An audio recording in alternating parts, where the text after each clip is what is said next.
Welcome. It's a pleasure to see so many of you here in what 125 years ago was open to the ultra-luxurious 500-room Grand Hotel. 215, say 2015 this year, as well as marking 75 years since the Battle of Britain and the start of the Blitz, is a year of any number of other significant anniversaries. For example, it's 800 years since the signing of the Magna Carta, which declared that everyone, king and commoner alike, should be treated equally, with a right to legal representation. These are principles still enshrined in English law. It's 750 years since the first Parliament of elected representatives convened in Westminster. And on the 18th of June, it'll be 200 years since the Battle of Waterloo, leading to the eventual downfall of Napoleon and the subsequent rise of ABBA, although few in France feel that was a wholly satisfactory trade-off. I mention both Waterloo and the Blitz because turmoil in Europe is going to be a recurring theme this morning. And in a few minutes, I'll also have a little to say about another and rather different forthcoming anniversary. That young people have come to regard a future war between the countries of Europe as unthinkable is, I think, a very proud legacy of what was a visionary project. The European Union was founded by France and Germany, along with 4 other nations, shortly after the Second World War. The UK and Ireland joined an enlarged group in January 1973. As East European communism collapsed in the late 90s, Europeans became ever closer neighbours, and a single market was formed with 4 freedoms of movement at its heart. That's to say, people, money, goods, and services. Recently, as you know, the European Commission, the EU's executive body in Brussels, has committed to implement the modern online equivalent of the digital single market. This priority is given additional traction by the borderless nature of digital technologies. According to the present Commission, which took office last year under a new president, Jean-Claude Juncker, it simply no longer makes sense for EU countries to each have their own rules for copyright, data protection, and the telecom services. Whilst that sounds logical, as the Commission itself increasingly appreciates, it's rather more complicated than that. And interestingly, in an interview with a German newspaper yesterday, Commissioner Oettinger conceded that there were real problems in delivering a digital single market, particularly in respect to the film industry. Now, I'd like to spend the next few minutes adding my own voice to the growing debate over the implications of a digital single market for our industry. Now, I speak as a producer of independent studio-backed movies, as a pretty passionate pro-European, and as president of the Film Distributors Association here in the UK. More broadly, I also speak as someone who knows FDA's views to be shared by IFTA, by Europa Distribution, FIAD in Brussels, the European Film Agencies Directors Association, the BFI, and a host of other industry bodies.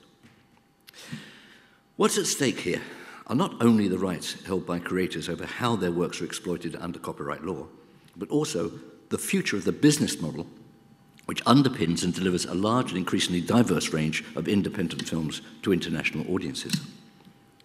There may be some who think there's already too much choice, that we're flooded with content.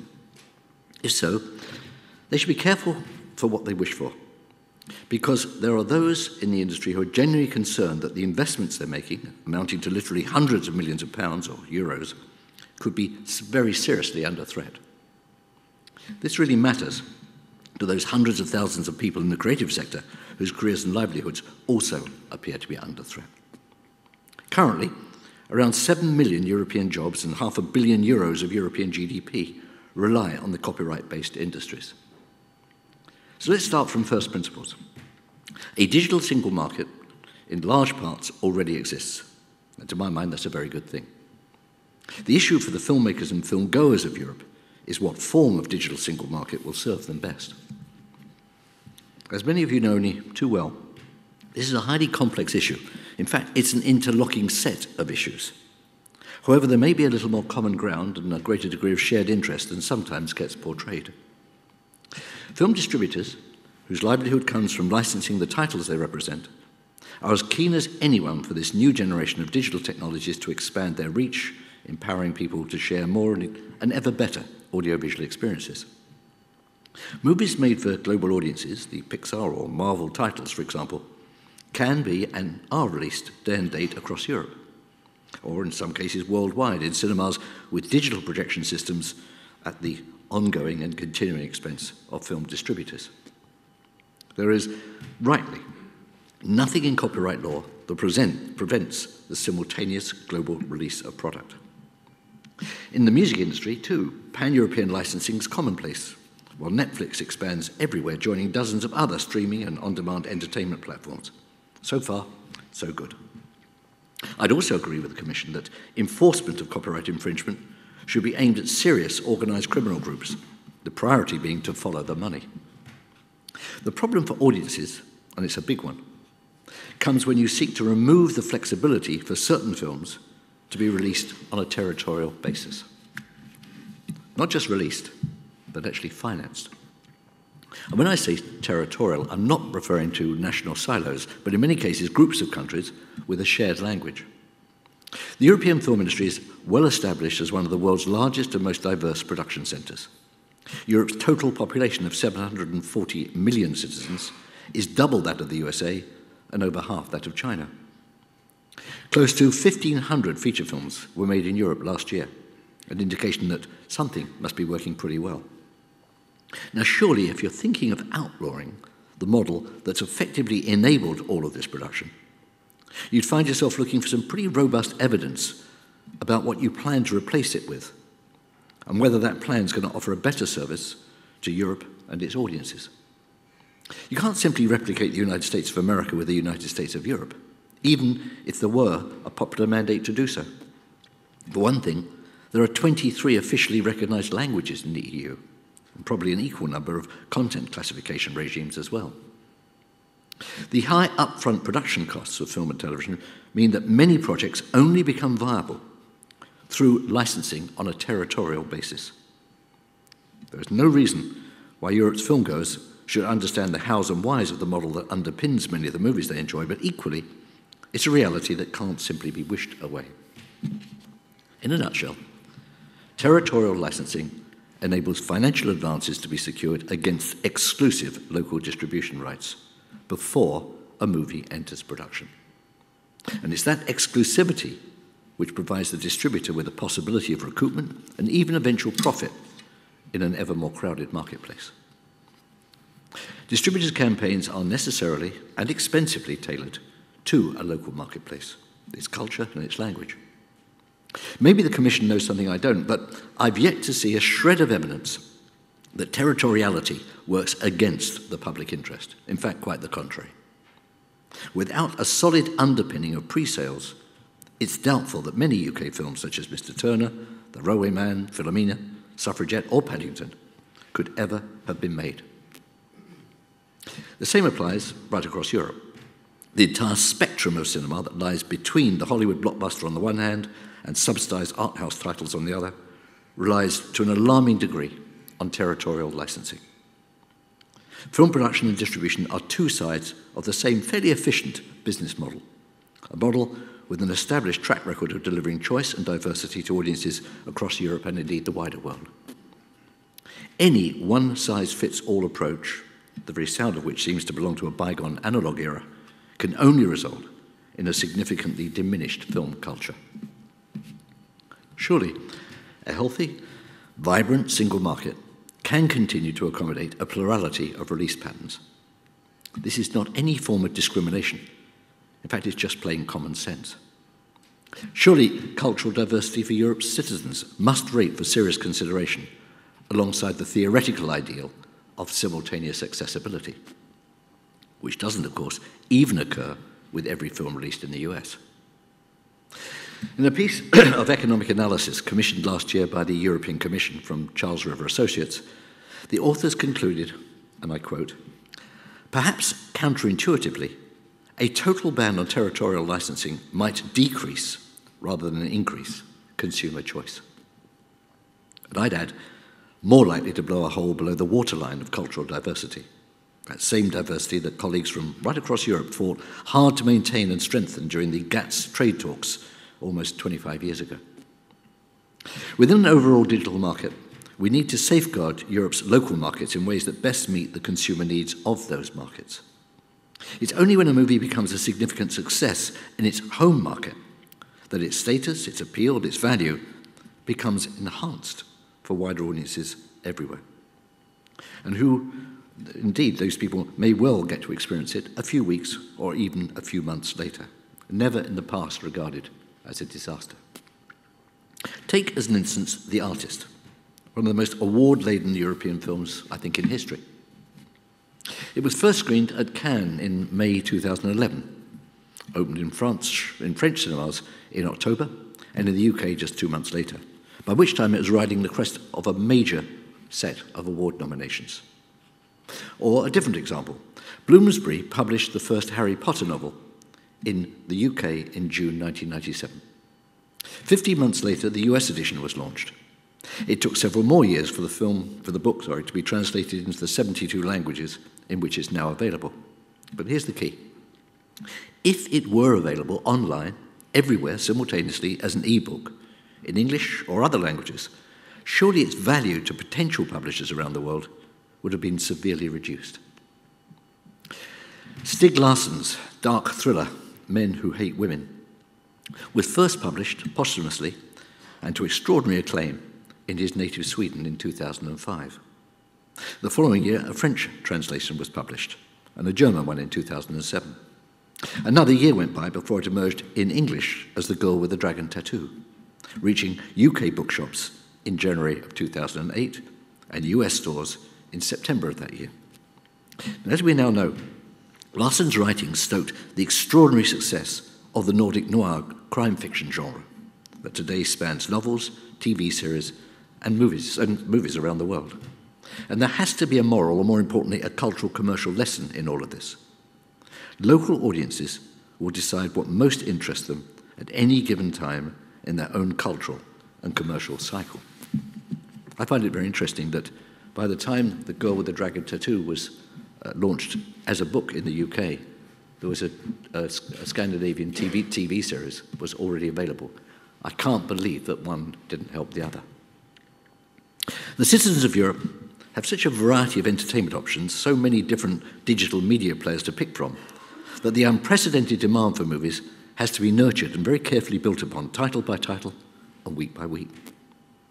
The copyright regime that the European Commission currently seeks to refashion has already enabled the digital revolution to flourish, and consumers' viewing behaviours have readily adapted to this new environment over the past few years. The Commission's preparing to publish a document on the digital single market on the 6th of May. That's the day before the UK general election and just a week before the Cannes Film Festival.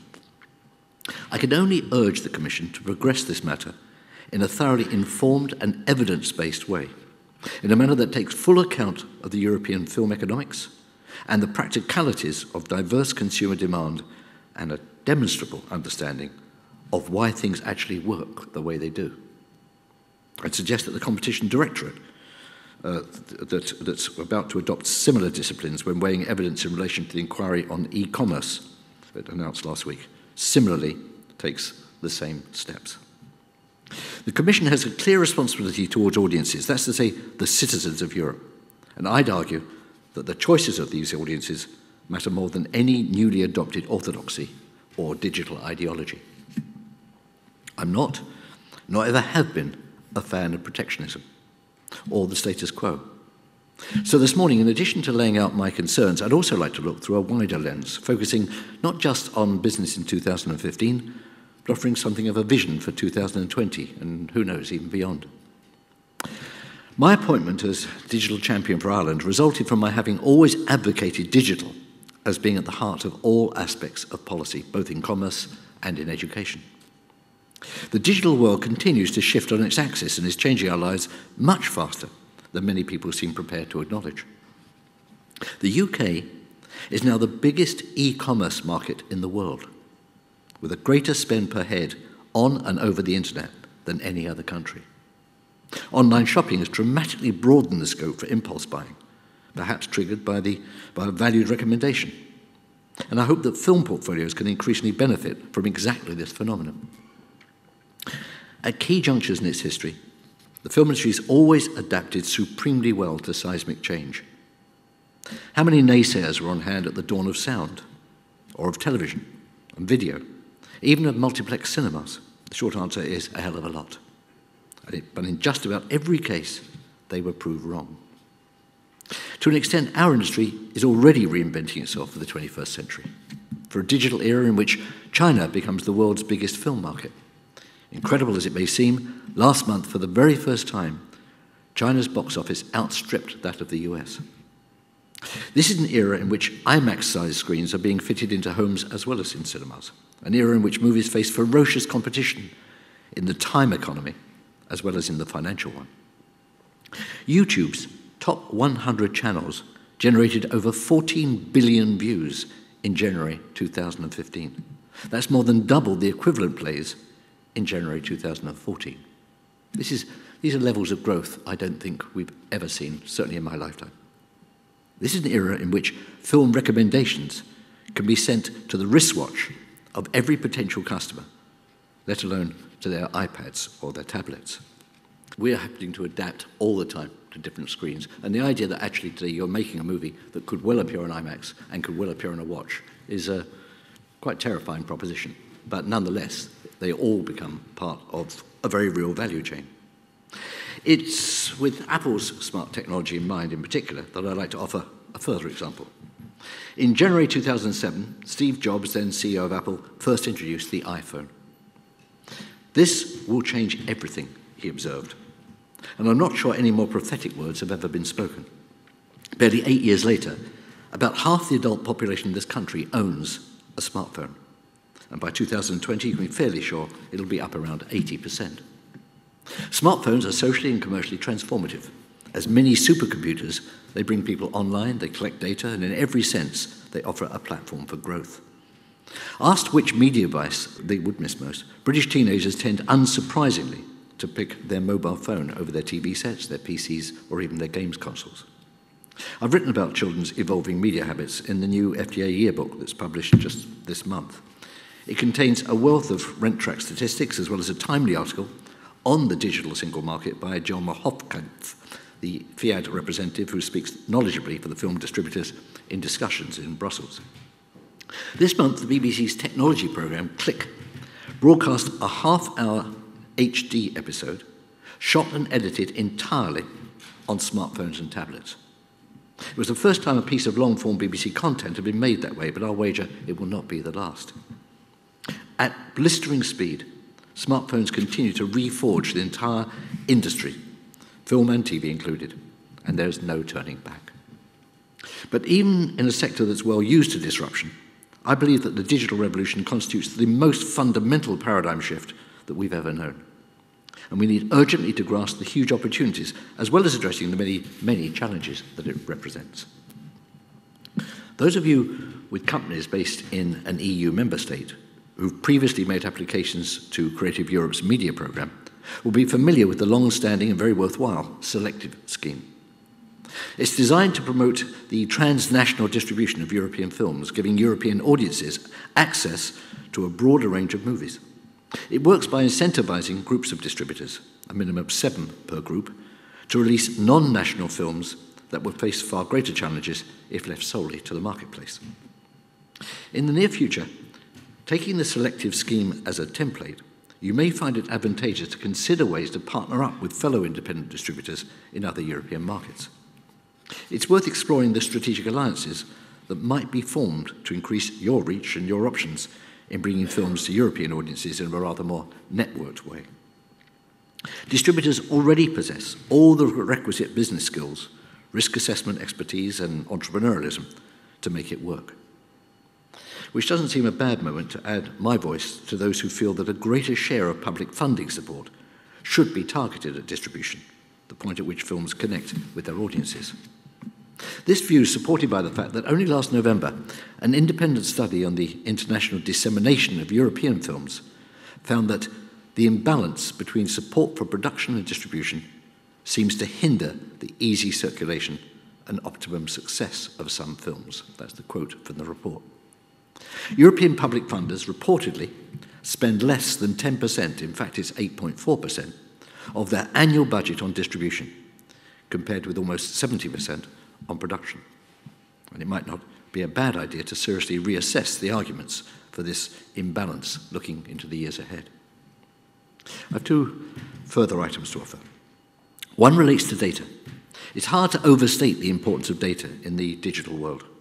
Data doesn't just measure business, it inspires it. I'd encourage every rights holder to explore your own direct-to-consumer sales and marketing platforms in such a way as to harness and increasingly refine your own databases. I find it very interesting. I spent 6 very happy years as Deputy Chairman of Channel 4. And I think, looking back, without doubt, the most important board meeting, the most important decision we ever made, may sound like a semantic one, but it wasn't, was to start talking about and treating our viewers as customers. Small shift, but a very, very significant one, because that led us to start data mining who these customers were and what they thought. Channel 4 today has a database of registered, voluntary registered customers of over 11 million. Quite extraordinary achievement. So Channel 4 know more about their customer base than pretty well any other company, certainly in the media industries. And I cannot tell you how invaluable that's becoming in terms of shaping the future of Channel 4. Secondly, many of the political speeches I've heard recently that purport to address the perceived problem of territoriality have in fact been about the apparent lack of portability from one country to another. The prevailing mood music in Brussels runs strongly in favour of what they term fairness towards European citizens, whose prosperity took a pretty severe knock from the global financial crisis of 2008. But what exactly should fairness actually mean in practice? Well, in our context, I'd say fairness means treating paying customers equitably, allowing the market to flourish to the benefit of Europe's citizens and consumers without any undue bias, much indeed as our Magna Carta postulated right back in 2015. Now, you can usually trust the gut instinct of the public on issues like this. They tend to know fairness when they come across it, and they seldom need it imposed upon them. It's heartening that some models extending portability are already being developed. The process primarily needs technological solutions, not copyright reform. I, for one, would certainly wish to encourage the marketplace, not regulators, to accelerate this process. In due course, it could and should be a significant step along the path to a viable digital Europe with a few borders. As we all realise, the World Wide Web was the transformative British invention of a quarter of a century ago. Even the UK Parliament, widely perceived as functioning along deeply traditional lines, is getting its digital act together. 2 months ago, the Speaker's Commission on Digital Democracy published a report recommending a digital-first approach to many aspects of working life in Westminster. There were recommendations that by 2020, Parliament should be fully interactive, to include new digital means for the public to put questions to ministers, and online voting in general elections as being a secure option for every voter. Now, this report's a decent, if somewhat overdue, attempt to deploy technology to improve parliamentary democracy and communications, and I can only applaud it for that. But what a strange irony it would be if, of all institutions, Parliament were to be perceived to be more attuned to the digital world than the UK's cutting-edge film industry, which draws me inevitably to the very live issue of windows, or theatrical exclusivity. I've noted before that the current rigid period of exclusivity that straitjackets mainstream UK cinema releases is ultimately self-defeating. It stifles innovation. It leads some segments of the audience who can't find a title at the cinema to feel entirely justified in searching the option of last resort, that's to say the pirate window. Whilst there are increasing numbers of consumer-focused experiments by, among others, Curzon and Picture House, the releases in question tend not to be widely booked by the leading exhibitors. In fact, the top 3 circuits control 75% of the UK cinema marketplace, whereas the top 3 supermarket chains that we hear so much about have a combined grocery market share of just over 62%. Those cinema operators who may support a theatrical release for, say, 4 or 5 weeks, still require it not to be made available in any other format for at least 17 weeks. A one-size-fits-all imposition that I think is wholly out of kilter with just about every other product in the fast-churning digital marketplace. To any politician or any consumer who harbours the belief that somehow or other film distributors are holding stuff back and not making films available to the timescales they'd wish for, let me clarify the situation. Film distributors' crucial ask is for flexibility, not necessarily a shorter window per se. And importantly, there is no evidence to suggest that any such flexibility cannibalizes or lessens the interest of theatrical audiences. I'd urge those politicians or consumers to question not the distributors, but cinema operators as to why their negative and inflexible approach to windows continues to persist. It could be that change of any form is thoroughly undesirable at a point at which investors are trying to position their assets for sale. But if we could only come to look beyond the next few months, surely some modern-day flexibility in release patterns is long overdue. I'd encourage any prospective, let alone existing owner of cinema circuits, to take a far closer look at on-demand platforms as well. If cinema operators would only consider a film's progress beyond their theatrical window, that could lead to them having a greater interest in the subsequent revenues in a movie's life cycle. I will never get over the fact that in the early 1980s, when video first emerged as an important medium, the cinema owners almost neurotically did everything they could to push back the window, you'll remember, on video. I think we settled in the end at 3 years, an absurd time. Had they only had the wit to buy the retail shop next door and go into the video business, they would have ensured two things. Number one, there would never have been a pirate industry because every video sold through a licensed store would have been a licensed video. And secondly, they would have positioned themselves as having a real place in the continuing value chain of movies, instead of which they chopped themselves off and attempted merely to stop things happening. I'm afraid this is the constant history of incumbents who become far more concerned at the cannibalization of their existing business than actually creating shareholder value by moving into other value areas in the chain. Quite absurd, and I've never heard it actually adequately defended. If there is a financial benefit to reducing the blackout, that's to say the period when films cease to be legally available anywhere after the completion of their cinema run, why don't exhibitors seek to participate? And if there is no extra benefit, why is the window so inflexible in the first place? The current impasse really feels like a lose-lose situation, one in which a lack of imagination is stunting revenues, and I can only urge the cinema operators to at last call time on it. If the UK exhibitors feel that this is the moment to reconvene our sector-wide focus group to share respective opinions, I'm as ever more than ready to participate. Before closing, I said earlier I'll be referring to another anniversary in 2015. It's not the centennial of the births of Frank Sinatra or Billie Holiday, or the 40th anniversary of the first broadcast of Fawlty Towers, although I bet that makes one or two of you feel your age. On this occasion, it's none of those. As I hope you'll all by now realise, I'm referring to the centennial of the Film Distributors Association itself. It goes without saying that I'm more than proud of the work that the FDA delivers. It reflects credit on the whole distribution sector. It plays a huge role in the provision of sector-wide training, in the safeguarding of theatrical releases through its partnership with FACT, the envy of pretty well every other territory, and in developing audiences through its innovative range of generic promotions, such as the state-of-the-art cinema exhibition. I'm also very proud of our continuing commitment to the next generation, both through sponsorship of the National Film and Television School and, in partnership with Creative Skillset, this year's pilot of a new internships scheme that's running right through to the autumn. More widely, 2015 marks 100 years not just of FDA, but of organised feature film distribution here in the UK. 100 years of connecting countless thousands of films with literally countless millions of their audience. So let me briefly set out why I think it's important to mark this centennial. Despite everything that's changed, in some cases out of all recognition in those 100 years, the underlying principle of distributors being the linchpin of the entire film value chain, positioning each title in a hyper-competitive, unforgiving marketplace and compellingly connect it with filmgoers, remains as true as ever. Among all the professional branches of the film industry, distribution is necessarily the one that has the greatest impact in determining the breadth and the depth of audience access to film. Inevitably, what audiences want perpetually and all too rapidly fluctuates according to a deluge of market conditions and shifting social factors. Yet in my experience, the earlier a distributor can be involved, the better.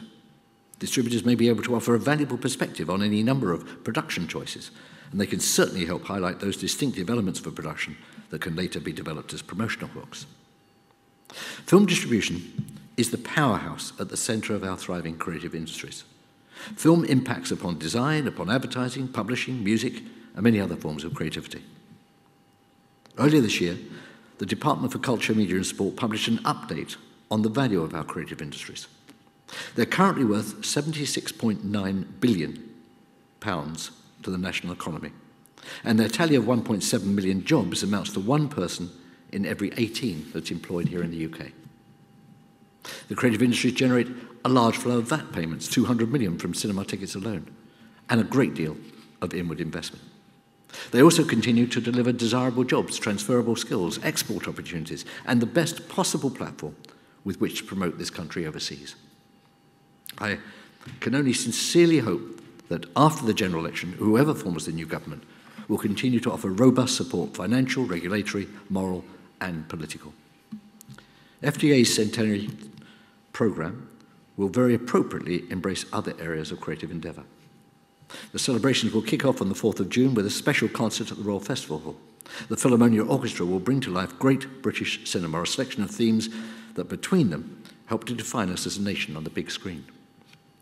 Then there's an interactive summer exhibition of film images and posters which has as its centrepiece the largest Lego model of a working cinema that's ever been built in the UK. I'm sure that the inner child in all of us can't wait to see that. The centenary publishing strand includes a new book tracing the evolution of British film distribution from its origins all the way through to the present day. I'm reliably informed that its fearless author, Geoffrey McNabb, has already half completed his manuscript provisionally and I think rather enticingly entitled 100 Shades of Film Distribution. I can also announce that an independent study of the social, economic and cultural impact of UK film distribution has been commissioned from Safri Champness. I believe this is the very first time that such a dedicated, comprehensive, distribution-focused study will ever have been published, and I very much look forward to reading it when it comes out in May. Happily, 2015 is shaping up to be a very special year for UK cinema going in other respects. The lineup of releases that distributors are bringing to the market looks to be one of the most exciting for a generation. A total in excess of 176 million admissions would make 2015 the best year for cinema going in this country since 1971. Now, as someone still haunted by 1984's nadir of 54 million, it would be really great to see us set a new high watermark, breaking the relative flatline monotony of the past decade. To retain and hopefully build upon that cinema-going habit, I'm delighted to note that a new sector-wide 2-for-1 scheme goes live next week. Meerkat Movies from Compare the Market is likely to be the single biggest product launch of 2015 across the whole of UK marketing. That's quite a claim, but there's every chance that Meerkat Movies will very soon come to be part of our national lexicon. I can only congratulate Compare the Market on the sheer scale of their creative ambition. I hope their association with UK cinema going flourishes for many, many years to come. And may I finish by wishing each and every one of you a sunny and thoroughly relaxing Easter weekend. I know I'm looking forward to it. Thanks very much for listening to me.